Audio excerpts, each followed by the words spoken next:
So this piece is called Tout, and a tout is a slang term for an informer, used primarily during the period of the Troubles in Northern Ireland. In fact, it's still used in that sense. And obviously music is kind of a vague thing in terms of representing concrete ideas, pure music at least. And there's no narrative in this piece at all.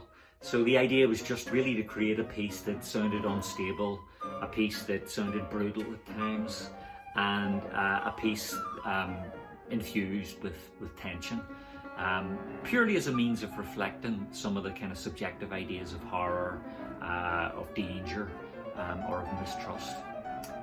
So this is a subject that I've drawn upon almost unconsciously, and that I've been thinking about more and more as I've got older.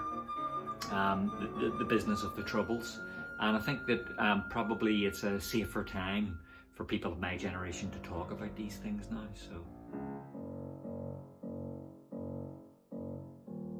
I mean, coming from Ireland, it's a place that had no real track record in terms of the history or development of contemporary music until relatively recently, maybe the 1970s or something.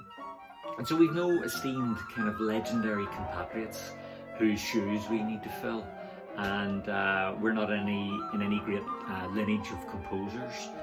So, I mean, I imagine if you were an Austrian composer, a French composer, a German composer, even an American composer, that you'd have to deal with this issue of these big names in your past. But as an Irish composer, I think that we simply have the freedom to compose, and that perhaps is a luxury.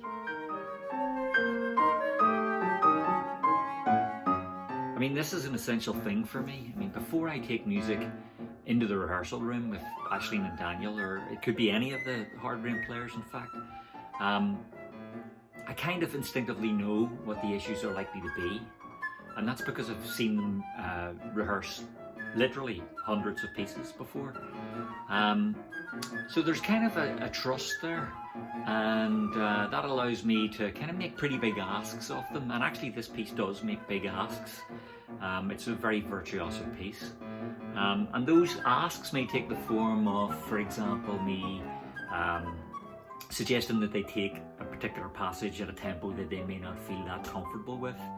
And in return, I suppose, some of the markings on the page, it might be flute articulations in a certain passage, it could be pedal markings on the piano in another passage. I mean, the players might suggest a different way of doing those things.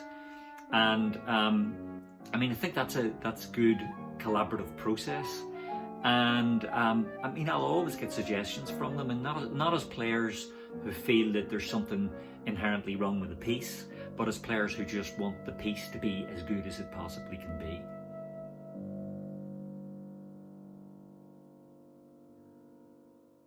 Less pressure, first and foremost. I mean, Harty Room has made quite big demands on my time over the years, which is fair enough because it's given me lots back again as well. But it'll be nice to have more time to write music and just kind of do things like read and think a bit more.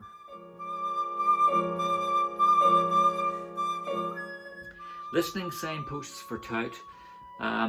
Well, the most marked feature of the piece is the repeated augmented fourth or diminished fifth motif on the flute from the very outset of the piece, and how that develops throughout the piece. I mean, it sets up some of the tension that I was talking about earlier. But there are other fairly surprising moments as well. There's one point, maybe about 2 minutes in, where both instruments descend into this trill playing, which is quite unusual, quite unique. But I think generally throughout the piece I've tried to upset the apple cart a bit every time the music starts to feel slightly well behaved or to begin to get comfortable.